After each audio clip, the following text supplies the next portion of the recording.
Hola amigos, hola amigas, bienvenidos una semana más a nuestra cita en estos días extraños.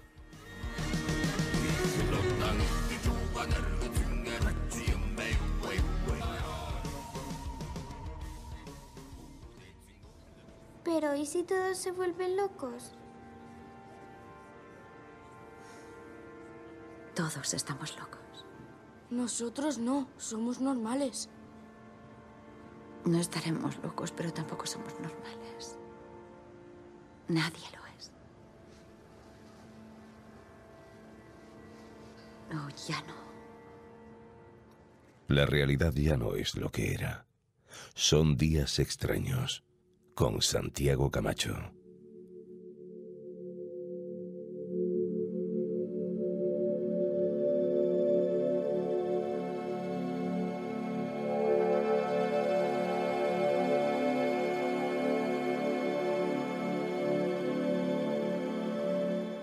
Ningún otro invento reciente ha tenido una influencia tan amplia en la sociedad como Internet, y las consecuencias todavía no las hemos terminado de ver. Antes, un montón de pensadores occidentales eran gente optimista que creía que toda esta conectividad ofrecería el marco perfecto para acabar con la tiranía, para difundir la democracia, los valores de la libertad. Oye, a fin de cuentas, si todo el mundo tiene libre acceso a ver cómo vivimos en el mundo libre, pues ¿quién puede resistirse a la tentación? Ellos querrían lo mismo, ¿verdad? Y, hombre, es una visión tentadora, pero irreal, o que se ha demostrado como irreal. Hay algo de cierto. De hecho, es verdad que las poblaciones que ven, pues como en otras partes del mundo, tienen más derechos, más bienestar, más capacidad de decisión y sobre todo más libertad, pues sí pueden sentirse tentados por la democracia. Pero no es menos cierto que los regímenes autoritarios han aprendido bastante bien. Primero a protegerse de estas influencias perniciosas y luego a utilizar Internet en su beneficio. Y así las redes sociales se han convertido en armas. Los gobiernos autoritarios de todo el mundo controlan ejércitos de bots y de cuentas falsas. Los utilizan de puertas adentro para difundir su propia propaganda, para acosar a los periodistas, para desprestigiar a los disidentes, pero también de puertas afuera para que esa democracia, esa libertad tan tentadora, lo sea un poquito menos a base de desestabilizarla. No ha habido fenómeno desestabilizador de cualquier democracia occidental que no haya tenido detrás una trama rusa. Existe la trama rusa del Brexit, la trama rusa de Trump, la trama rusa hasta de Puigdemont. En la Unión Europea los ataques, los intentos de división, de fragmentación, han sido especialmente duros. A fin de cuentas, la Unión Europea es un adversario que hay que fragmentar para salvar las ambiciones neosoviéticas de Putin.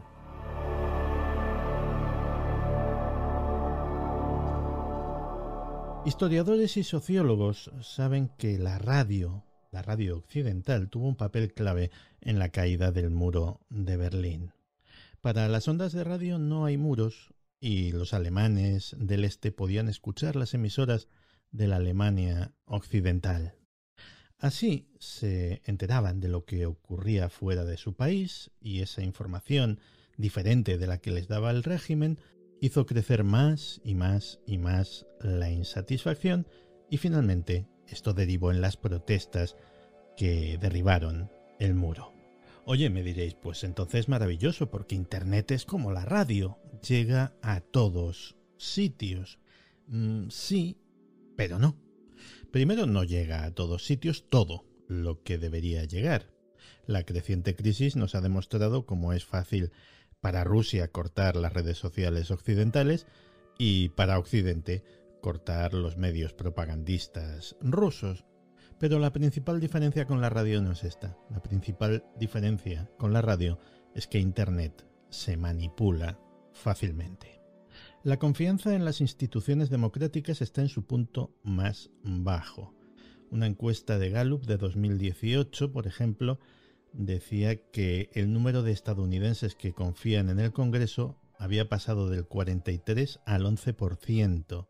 La confianza en los bancos en apenas unas décadas se había reducido a la mitad. En la década de los 70, el 65% de los estadounidenses confiaban en las instituciones religiosas, ahora tan solo el 38%. Y si esta encuesta se hubiese hecho en Brasil, en España, en Italia, en Sudáfrica, en Reino Unido, los resultados hubiesen sido semejantes. ¿Las instituciones son peores? ¿Los ciudadanos son más desconfiados? No. El factor que ha cambiado es Internet. Antes de la era digital, la comunicación era en una sola dirección. Una persona hablaba y los demás escuchábamos. En cada país había comunicadores, periodistas, articulistas, columnistas de periódicos que eran prestigiosos, seguidos y hasta, si me permitís, venerados. Y como millones de ciudadanos recibían su información de las mismas fuentes, había un consenso de lo que era verdadero. Y por tanto, había confianza. Ahora no la hay. No la hay porque todos hablamos para todos. Y en ese mare magnum distinguir los hechos de la ficción se ha convertido en una tarea casi imposible para el ciudadano medio. Otra encuesta de 2018, por ejemplo, en Reino Unido, decía que el 64% de los británicos tenían serias dificultades para distinguir las noticias reales de las falsas.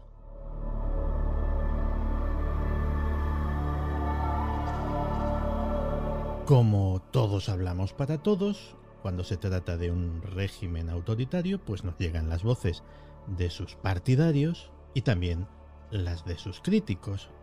Nosotros, los que hablamos o escribimos desde Occidente, pues lógicamente promovemos los valores occidentales, que son en los que creemos, bueno, salvo honrosas o deshonrosas excepciones.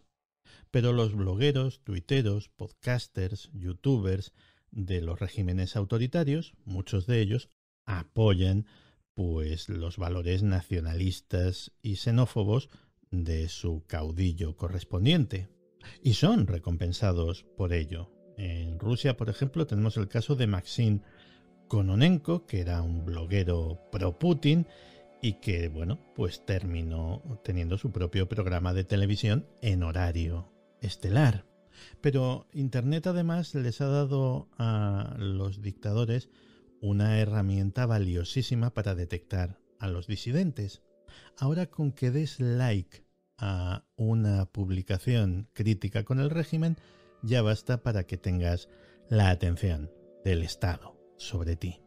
Y luego está la infinita capacidad de desinformar de Internet. A principios de noviembre de 2016 se hizo viral una noticia del Denver Guardian, la fuente de noticias más antigua de Colorado, era su lema, que implicaba a Hillary Clinton en un encubrimiento bastante escandaloso.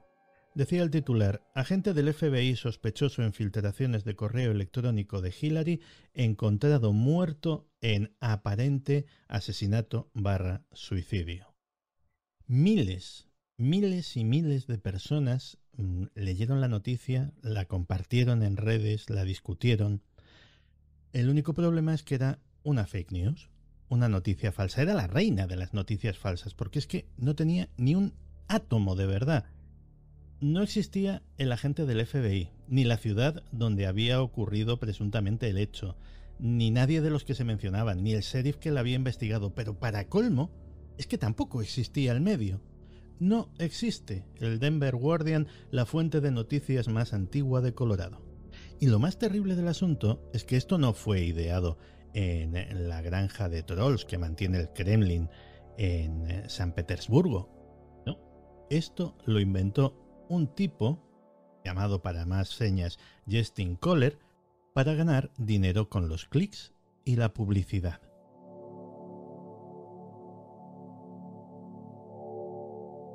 Y desgraciadamente no solo China y Rusia juegan este juego, no, nosotros, Occidente, también. También hemos manipulado Internet intentando provocar disturbios contra dictadores. El fin es legítimo y el medio, pues, ¿qué quieres que te diga? Por ejemplo, antes de las protestas en Irán en 2009, Estados Unidos había impuesto un montón de sanciones contra ese país, incluido el bloqueo de sitios web que pertenecían a empresas estadounidenses. Pero cuando estallaron las protestas, oye, pues de repente las sanciones se relajaron y todos los iraníes podían acceder a Twitter, a Facebook, a Google y a lo que les diera la gana. ¿Por qué? Porque básicamente eso les permitía a los manifestantes organizarse mejor. Otro buen ejemplo es la participación del gobierno estadounidense en la creación de Tor, de la principal herramienta para manejarse por la Deep Web. La idea fue de DARPA, de la Agencia de Investigación de Proyectos Avanzados de la Defensa, y fue ejecutada en gran parte por el Laboratorio de Investigación Naval de los Estados Unidos. ¿Por qué se hizo esto? Pues porque interesaba que los opositores, los disidentes de los dictadores de cualquier parte del mundo tuvieran un medio 100% anónimo y seguro de poder comunicarse entre sí y con el extranjero. Pero la verdadera arma de destrucción masiva ahora mismo en Internet son los bots, los famosos bots rusos y de cualquier otro sitio. Lo explicaré con un ejemplo que conocemos todos, QAnon. QAnon es la teoría de conspiración / secta más corrosiva que se ha inventado en los últimos años para la democracia en general y la estadounidense en particular. ¿La inventó Putin? No. ¿Salió de las malvadas mentes del Kremlin? Para nada. Lo más probable, según todas las investigaciones, es que fuera obra de un par de tipos difícilmente calificables, pero que entrarían dentro del espectro de la psicopatía, llamados Jim y Ron Watkins. Entonces, ¿qué tienen que ver los bots rusos, por ejemplo, en este caso? Pues que la maravilla de los bots es que no tienes que inventar una cosa así, no se te tiene que ocurrir, no tienes que plantar la semilla y no tienes que ser el autor. Basta con localizarla. Entonces es cuando entran en juego los bots. Los bots de las redes sociales son software que automatiza tareas como el intercambio de contenido. Engañan a los algoritmos para que impulsen publicaciones cuya popularidad parece genuina, pero que son ellos los que lo han hecho popular de forma artificial. Es decir, una publicación tiene miles y miles de likes, se comparte miles y miles de veces y probablemente de esos miles apenas un 1% sean seres humanos reales. Pero el algoritmo lo coge, lo promueve y entonces los seres humanos reales sí que empiezan a picar. Y los que pican con más fuerza y se comen el cebo, el anzuelo, el sedal y parte de la caña son los medios de comunicación, que, sedientos siempre de historias, terminan amplificando las cosas aún más.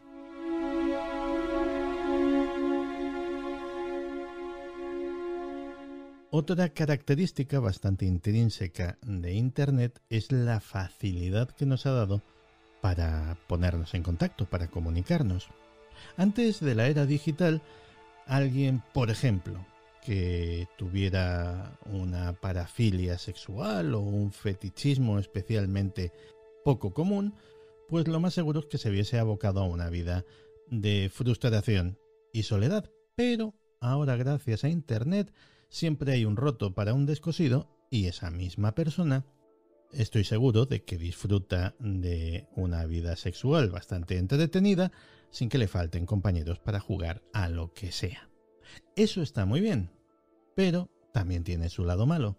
En la misma época en que nuestro sujeto del ejemplo estaba condenado a no cumplir sus fantasías sexuales, pues también habría otro sujeto racista, extremista, antidemocrático, radical, intolerante, de cualquier ideología que os podáis imaginar, que tendría que guardarse esos pensamientos para sí si no quería verse convertido en un paria social. Pero ahora, gracias a Internet, Esas personas que tienen esas creencias minoritarias y antidemocráticas, pues pueden conocerse, intercambiar opiniones, jalearse unos a otros, organizarse y pasar de las palabras a los hechos. Y encontrar apoyo en otros países. Por ejemplo, en Arabia Saudí, los islamistas que exigen que la ley se base en la Sharia no solo no tienen problemas para comunicarse a través de Internet, sino que instruyen, aleccionan, adoctrinan a otras personas que viven en España, en Francia, en Inglaterra, en sus creencias radicales, y todo ello con absoluta libertad.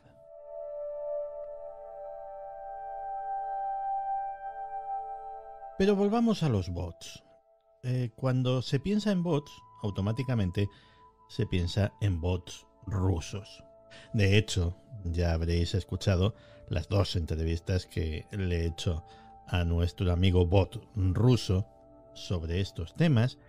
Y si bien es cierto que los rusos han conseguido convertirse en los maestros de esta técnica y que la primera vez que una ofensiva en línea de este estilo pues tuvo eco en los medios de comunicación occidentales fue cuando en 2013 Rusia atacó con miles y miles de cuentas y bots en redes sociales a los manifestantes que en Ucrania querían deponer y finalmente depusieron al presidente prorruso de aquel país, a Víktor Yanukovych.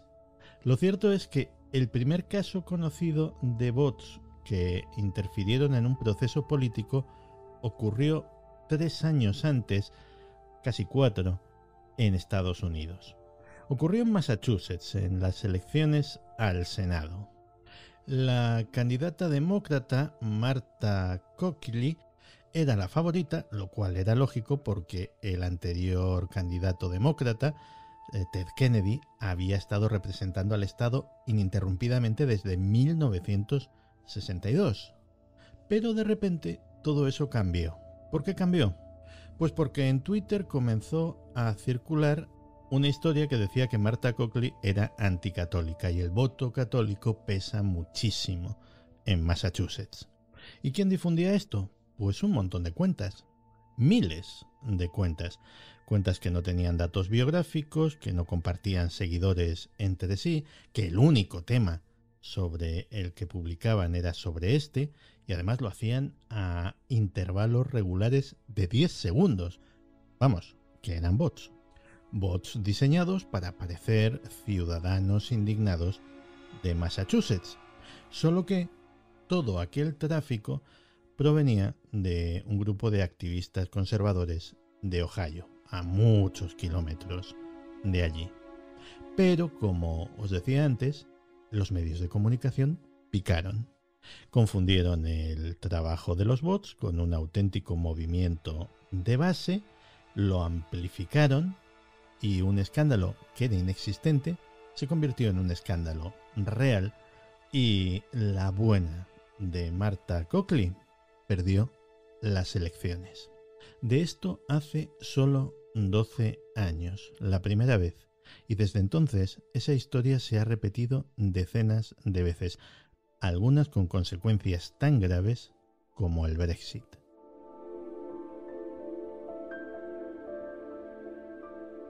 Claro, el problema cuando se trata de todo esto es que las democracias juegan con una tremenda desventaja, porque la única solución es impedir que los ciudadanos tengan acceso a este tipo de contenidos, pero eso es censura. Y aquí tenemos derechos. No, por ejemplo, como en China, donde el gobierno chino anunció en 2009 que todos los ordenadores vendidos en el país tenían que tener instalado un software llamado Green Dam, que básicamente es un programa que rastrea la actividad del usuario, informa sobre comportamientos sospechosos y los incluye en una base de datos en la que ni tú ni yo querríamos estar, y bloquea el contenido no deseado por el gobierno. Aquí se ha delegado esa tarea en las propias plataformas, que lo hacen mal, lo hacen sin ganas, lo hacen de forma arbitraria y lo hacen de forma que genera el lógico descontento por parte de algunos usuarios. Y luego resulta que además es más fácil bloquear la información legítima por parte de las dictaduras que bloquear a los bots por parte de las democracias. Porque con esto de los bots hay un mito. Los bots son tontos.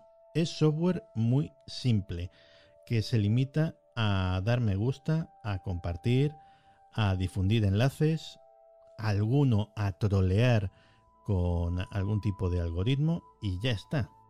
El problema con los bots no es que sea un software tremendamente sofisticado, no. En el tema de Rusia y Ucrania, en el Brexit, en la campaña presidencial de Trump, en todos los sitios donde se han detectado bots, los bots eran básicos, eran tontos, pero eran muchos.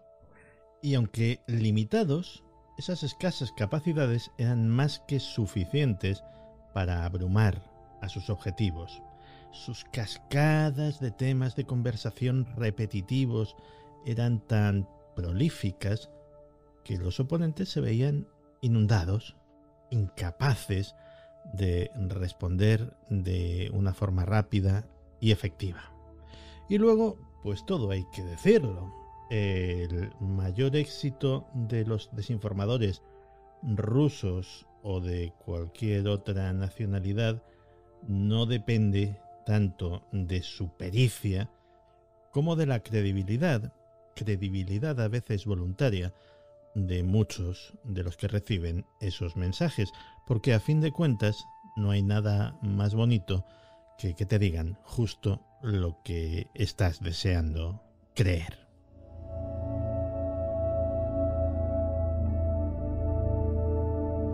Y así resulta que en muchos países autoritarios Twitter o Facebook no solo no se prohíben, sino que son utilizados por el propio gobierno para difundir su propia propaganda. Y así, pues resulta que los críticos con el gobierno sí tienen acceso a la red, pero son anulados por ejércitos de trolls que no solamente toman buena nota de quién son por lo que pudiera pasar, sino que además los utilizan como trampolín para difundir su propia propaganda. El primero en darse cuenta de esto fue Hugo Chávez, en Venezuela. Al principio intentó ignorar Internet durante un montón de tiempo, pero luego se abrió una cuenta de Twitter. Una cuenta de Twitter que en 24 horas tenía 50.000 seguidores y en un mes 500.000. Y si no quieres depender de la tecnología occidental, pues puedes hacer como Rusia o como China. En Rusia, por ejemplo, vk.com, la versión rusa de Facebook, es mucho más popular que Facebook y obviamente está llena de mensajes pro-gubernamentales. Y en China ocurre lo mismo con Baidu.com, que es el Google chino y que es el sitio web más visitado del país. Así que no se necesita una tecnología especialmente complicada o especialmente sofisticada para hackear la opinión pública. Y todo esto es muy peligroso para la democracia. ¿Por qué? Pues porque las redes sociales ahora mismo ocupan el lugar que antes ocupaban los periódicos, las emisoras y hasta la televisión, que cada vez es más minoritaria. Pero no están sujetas a las estrictas normas que regulaban a los medios de comunicación tradicionales.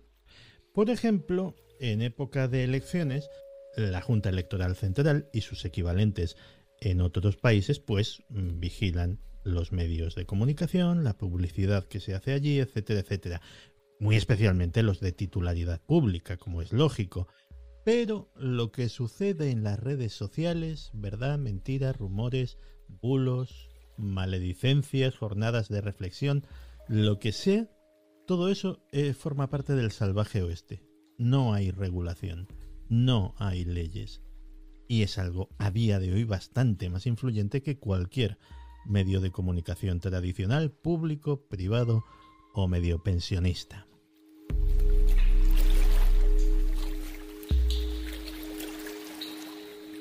Uno de los trucos más sucios y más efectivos que han surgido en los últimos años para desactivar el activismo político, valga la redundancia, es completamente contraintuitivo, pero terroríficamente eficaz. Veréis, hay un colectivo que nos está dando la lata por la razón que sea. Bueno, pues entonces lo que vamos a hacer es crear un grupo de Facebook y una petición de firmas en change.org. Y entonces me diréis, bueno, pero te has vuelto loco, Santi. Si lo que queremos es que esa gente deje de dar la lata. Sí, que deje de dar la lata, sobre todo en el mundo real. Luego ya que se desahoguen en internet, pues vale, eso es peccata minuta. Y eso es lo que se hace. Es decir, está demostrado por sociólogos y psicólogos que cuando, por ejemplo, pues firmamos una petición de estas en change.org, automáticamente después de darle al botoncito, ya como que se nos calma la pulsión justiciera y pensamos que ya hemos hecho suficiente, ya hemos cumplido con nuestra tarea. Ya hemos hecho lo que teníamos que hacer, que básicamente en este caso es nada. Tú te sientes feliz, te sientes realizado. El que ha promovido la campaña también se siente feliz y realizado porque lo que acabas de firmar tiene un impacto prácticamente nulo. Y oye, todos están contentos, ¿verdad? ¿Que no me crees? Pues te voy a poner un ejemplo.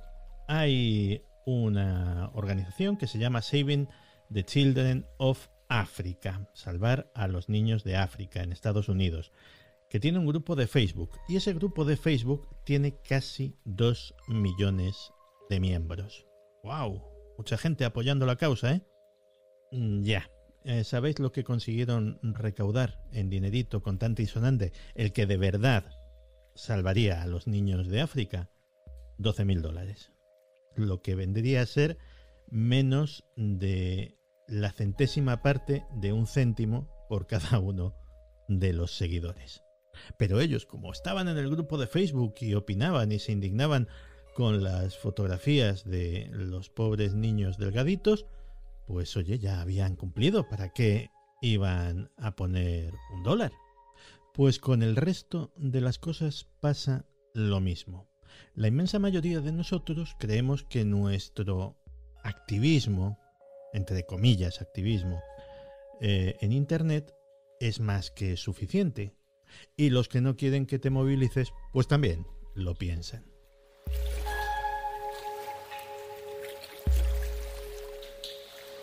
Lo maquiavélico de esta táctica creo que es suficiente para ilustrar hasta qué punto estamos por detrás de los que nos quieren manipular. Y si nosotros estamos por detrás, imaginaos los que tienen que hacer las leyes, que en muchas ocasiones ni siquiera están en el mismo mundo que nosotros, viven en su galaxia. Los bots no son un problema. Los bots, por ejemplo, hay una herramienta que se llama Botometer, botómetro, buscad Botometer en internet, que básicamente le metes un nombre de cuenta y básicamente te dice si es un bot o no, o qué probabilidades hay de que lo sea o no. A mí me ha sido muy útil en este asunto de Ucrania. No, los bots son altavoces, son voceros, son abejas obreras, pero hay verdaderos profesionales de la manipulación. Gente que se dedica a lo que se dedicaba el ya citado anteriormente bot ruso. Si no habéis escuchado las entrevistas, os las recomiendo. Pero lo que se puede hacer en ese tipo de agencias en España palidece con cosas como el llamado partido de los 50 centavos. ¿Qué es el partido de los 50 centavos? Es el ejército de trolls, el ejército de desinformadores con el que cuenta la República Popular China. Y cuando digo ejército, es que estamos hablando de que las cifras oscilarían entre 200 y 300.000 personas dedicadas a esto solo en China. Últimamente me he acordado mucho de ellos porque en 2011 se filtró una directiva de propaganda para el partido de los 50 centavos. Y me he acordado de ellos porque algunos de los puntos que se citaban en esa directiva de propaganda, caramba, es que me los han soltado uno tras otro según qué cuentas en Twitter. Os leo la directiva por si os suena de algo este tipo de argumentos. 1. En la medida de lo posible conviertan a Estados Unidos en el objeto de críticas. Disminuyan en lo posible la existencia de Taiwán. Bueno, esto a China lógicamente le importa mucho. 2. No confronte directamente la idea de democracia, más bien encuadre el argumento en términos de qué clase de sistema puede realmente implantar la democracia. 3. En la medida de lo posible, escoja varios ejemplos de violencia y circunstancias incongruentes en países occidentales para explicar cómo la democracia no se ajusta bien al capitalismo. 4. Utilice la interferencia de Estados Unidos y de otros países en asuntos internacionales para explicar cómo la democracia occidental es realmente una invasión de otros países y cómo Occidente está imponiendo por la fuerza sus valores a otros países. 5. Utilice la historia sangrienta y manchada de lágrimas de un antaño débil pueblo, por ejemplo China, para despertar emociones patrióticas en favor del partido. Estoy más que seguro de que a muchos de vosotros todo esto os suena bastante, ¿verdad?